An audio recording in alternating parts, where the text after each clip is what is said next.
और अजय अंजाम को तो खैर वो जहां से शुरू कर दे वहीं से धुआंधार बैटिंग करने लगते हैं। इनके परिचय में एक और खास महत्वपूर्ण बात है जो बिना कहे उल्लेख नहीं पूरा नहीं होता उनका। उनके पिता कविवर आचार्य रूप नारायण शुक्ल, वो भी देश के बड़े कवि हुए, तो वो कविता की पीढ़ी को रिप्रेजेंट करते हैं, एक पूरी पीढ़ी को।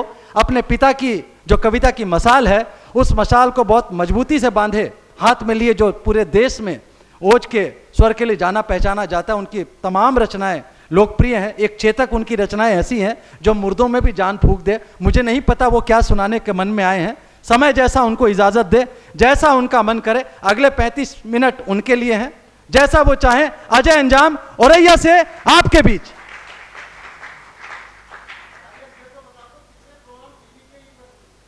ये लपेटे में नेताजी कितने लोगों ने देखा है? लपेटे में नेताजी में ये 60-70 से ज्यादा एपिसोड में आ चुके हैं। एक्चुअल संख्या यही बताएंगे, मैं इसलिए नहीं बता रहा, मुझे एक बार भी नहीं ले गए। मुझे ले जाते तो मैं बताता। भाई साहब आप मेरी बात समझ गए होंगे। यूपी का आदमी वैसे भी समझदार होता है, और आप बुलडोजर है, बुलडोजर से हमको भी डर लगता है। तो एक बार बुलडोजर के लिए बुलडोजर वाली तालियां बजा दो आप।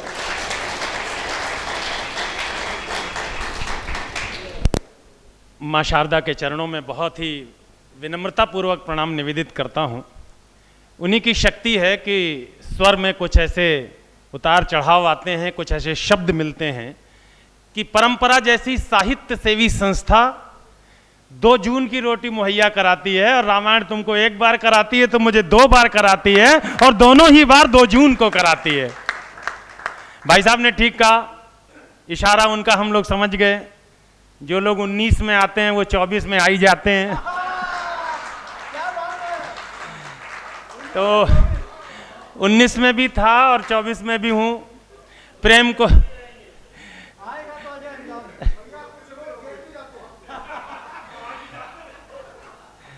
बहुत कुछ आपने प्रेम की कविताएं सुनी। रामायण हमारा ऐसा प्यारा छोटा अनुज है जिसने बहुत छोटी उम्र में प्रेम को बहुत मन से गाया, शिवत्व के साथ गाया, सार्थकता के साथ गाया। उसके विषय में बहुत सी बातें आपने सुनी, मैं बहुत आशीष उसे देता हूं। आदरणीय सरिता जैन जी ने भी प्रेम ही पढ़ा। इन दोनों की आयु वय ऐसी है कि प्रेम पढ़ना भी चाहिए। प्रेम मैं भी पढ़ूंगा, लेकिन बस प्रेम का थोड़ा सा डायरेक्शन, थोड़ी सी दिशा दूसरी होगी। सरिता जी, रामायण तुम्हारे प्रेम का नशा चाहे एक बार उतर भी जाए, और आजकल तो वो दौर है कि ब्रेकअप बहुत जल्दी होते हैं, लेकिन जो मेरा वाला प्रेम है उसका रंग कभी उतरता नहीं है, क्योंकि वो दिल पर नहीं आत्मा पर चढ़ता है, और उसे देश प्रेम के नाम से जाना जाता है। 4 पंक्तियों से शुरू करता हूं। परंपरा मुझे ठीक से सुनेगा ऐसा उम्मीद लेकर के आया हूं, समय जाया नहीं करूंगा। सुनिएगा कि बहुत अच्छा है मीठे बोल बोलो, प्यार से बोलो। बहुत अच्छा है मीठे बोल बोलो, प्यार से बोलो। अदू से, यार से, बंदे से या सरकार से बोलो।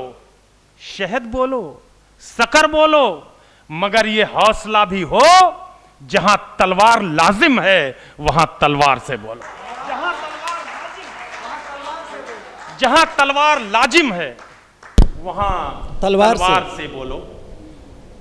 ये परीक्षण भी देना चाहता हूं कि माँ ने कुछ अच्छा सा भी दिया। मातृशक्ति विराजमान है। आज मंच की मुख्य अतिथि मातृशक्ति हैं, आदरणीय आस्था जैन जी, बड़े पद पर भी है राजभाषा के। 4 मिसरे यहीं से मातृशक्ति सामने बैठे हैं, माता के उम्र की।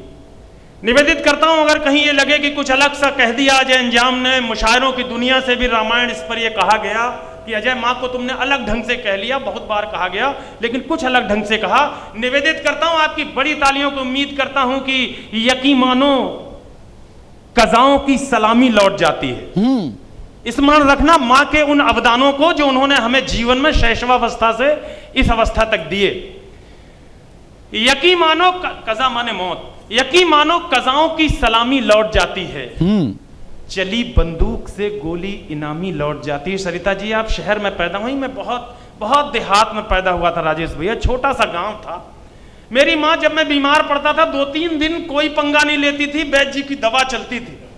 ज्वर नहीं उतरा, कोई फर्क नहीं, 3 दिन कोई कुछ नहीं, चौथे दिन भी अगर बुखार नहीं उतरा तो मेरी चारपाई के बगल में आकर के चाय और कहवा का लोटा लेके बैठती थी, तस्तरी में डाल के पिलाती थी, माथे पे हाथ फेरती थी और अपनी इष्ट तपेश्वरी देवी से निवेदन करती थी कि बेटा 4 दिन से परेशान है, कल तक ठीक होना चाहिए। और यकीन मानिए कि चौथे दिन मेरा ज्वर उतरने लगता था और मैं स्वस्थ होने लगता था। तब उस शक्ति को प्रणाम करते हुए कहता हूं, यकीन मानो कजाओं की सलामी लौट जाती है, हाँ। चली बंदूक से गोली इनामी लौट जाती है, दुआ में बैठ जाती है जो मां पूजा के कमरे में। देखना जीवन में कितनी विपदाएं आई होंगी, कितनी चुनौतियां आई होंगी, लेकिन एक वो चट्टान जिससे टकरा के सारी आपदाएं लौटी होंगी, उसका नाम होता है मां।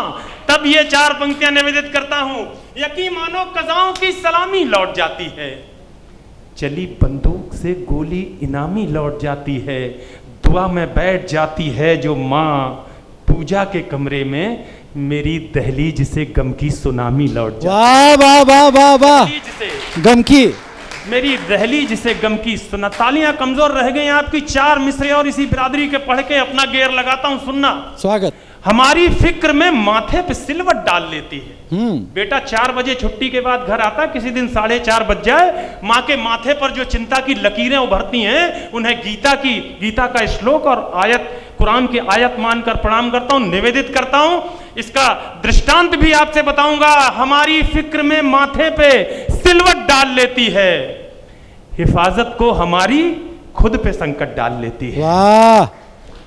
हमारी फिक्र में माथे पे सिलवट डाल लेती है, हिफाजत को हमारी खुद पे संकट डाल लेती है। न जाने कौन सा रिश्ता है बूढ़े पेड़ से उनका। मैं फिर कहता हूं, गांव में था, शाम को मां ले जाती थी, एक पेड़ था बाबा के हाथ का लगाया हुआ, उसके नीचे खड़ा कर देती थी, कह देती थी बेटा यहां रुकना, मैं 10 मिनट में आती हूं। उसे यह विश्वास था कि बाबा का लगाया पेड़ है, यहां बेटा सुरक्षित है। कौन सा रिश्ता कायम करती थी? अगर परंपरा वाले पकड़ पाए तो दोनों हाथ उठाकर बड़ी तालियां देना, अगर बात ठीक से कह पाई हो। हमारी फिक्र में माथे पे सिलवट डाल लेती है, हिफाजत को हमारी खुद पे संकट डाल लेती है। न जाने कौन सा रिश्ता है बूढ़े पेड़ से उनका, यहां से मां गुजरती है तो घूंघट डाल लेती है। वाह वाह वाह वाह वाह वाह वाह, क्या बात निकाली अजय भाई, जिंदाबाद। यहां से मां गुजरती है तो घूंघट डाल लेती है। हमारी फिक्र में माथे पे सिलवट डाल लेती है, हिफाजत को हमारी खुद पे संकट डाल लेती है। न जाने कौन सा रिश्ता है बूढ़े पेड़ से उनका, वहां से मां गुजरती है तो घूंघट डाल लेती है। क्या बात है। आइए, जिस काम के लिए जाना जाता हूं उसका परिचय पढ़ता हूं। मैं सच में ये परिचय यहां कहना ही नहीं चाहता था, भैया ने लास्ट में कह दिया कि लपेटे में नेताजी। 2017 में शुरू हुआ था जब यूपी में चुनाव था। मैं दूसरे एपिसोड से था, पहले एपिसोड में गौरव चौहान और ये लोग थे, दूसरे एपिसोड से कंटिन्यू हूं। करीब 200 एपिसोड हो गए आपके टेलीविजन की स्क्रीन पर आते हुए।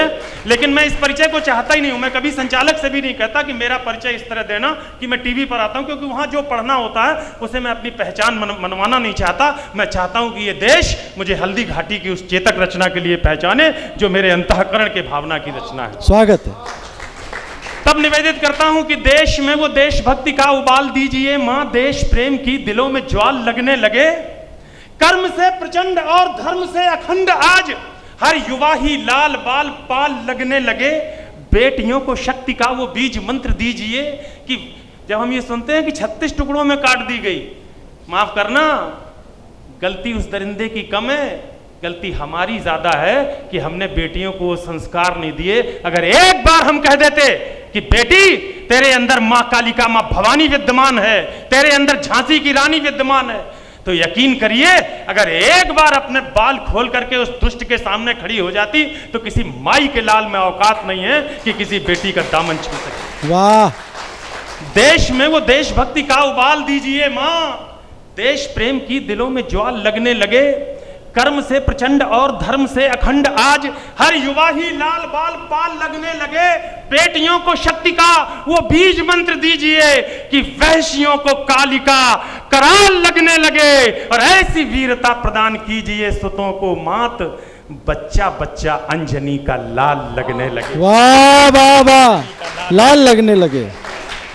आइए जिस कविता विशेष का परिचय दिया, हल्दी घाटी की वो माटी जिसने हमें गर्व करने के मौके दिए। विदेशों से भी जब मंत्री आए भारतवर्ष और उन्होंने कहा कि मैं इंडिया जा रहा हूं, पत्रकारों ने पूछ लिया कि आप भारत आए हो, कहां जाओगे? बोले मैं हल्दी घाटी जाऊंगा, मेवाड़ जाऊंगा।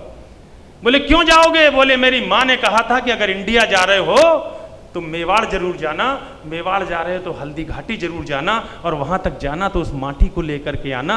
मैं अपने देश में बिखराना चाहती हूं, जिससे हमारे देश में भी वो महाराणा प्रताप जैसे अजीमुशान योद्धा पैदा हो सके, जिस दुश्मन के आंख में आंख डाल करके युद्ध कर सके। उस हल्दी घाटी से एक रचना निवेदित करना चाहता हूं। समय की सीमाएं हैं, मैं और भी बहुत कुछ पढ़ना चाहता था, लेकिन ये रचना आपको निश्चित रूप से उस समय पर भी ले जाएगी और अजय अंजाम के सही परिचय पर भी ले जाएगी। एक बार तालियां बजा करके मुझे सूचित कर दीजिए। स्वागत, निवेदित करता हूं। स्वागत। मुगलिया काल में जलालुद्दीन अकबर के गाल पर कमाल के चांटे सा पड़ा था युद्ध।